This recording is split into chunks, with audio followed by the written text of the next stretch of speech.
نماز سے فارغ ہونے کے بعد آپ دوبارہ براق پر سوار ہو کر آسمانی سفر پر روانہ ہو گئے۔ حضور نے براق پر سوار ہو کر 7 آسمانوں کا سفر کیا، جہاں کچھ انبیاء کرام سے آپ کی ملاقات بھی ہوئی۔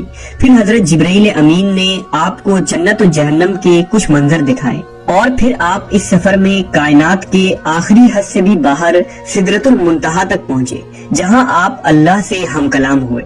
امت محمدیہ کے لیے روزانہ 5 نمازیں فرض کی گئی، شرک کے سوا تمام گناہوں کی معافی کا امکان بتایا گیا، اور سورہ بقرہ کی آخری 2 آیات آپ کو تعلیم فرمائی گئی۔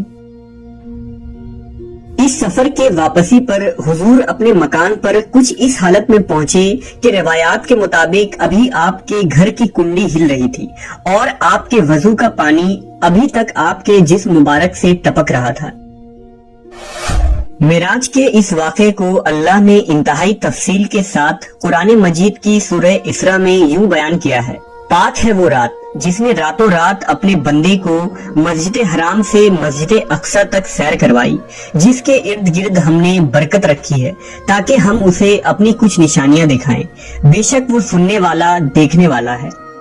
معراج کے اس عظیم سفر میں رسول اللہ صلی اللہ علیہ وسلم جس سواری پر سوار ہوئے تھے اسے براق کہا جاتا ہے۔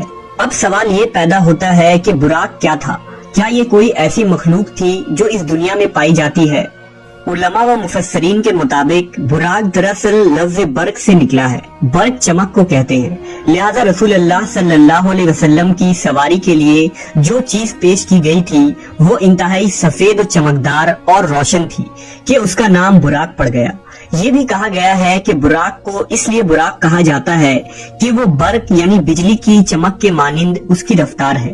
روایتوں کے مطابق براق خچر سے چھوٹا اور گدھے سے بڑا تھا، اور جہاں اس کی حد نگاہ پڑتی تھی وہاں اس کا قدم پڑتا تھا۔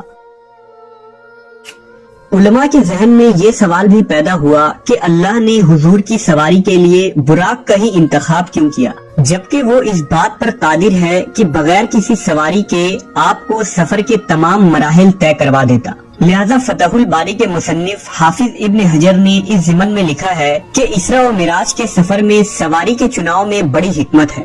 حالانکہ اللہ اس بات پر بھی قادر تھا کہ اپنے نبی کے لیے زمین کو سکیڑ دیتا، لیکن اللہ نے سواری کا انتظام اس لیے کیا تاکہ اللہ کے رسول کو انسیت و مانوسیت ہو، کیونکہ بادشاہ جب اپنے مقربین کو اپنے دربار میں بلاتا ہے تو اس کے لیے سواری روانہ کرتا ہے۔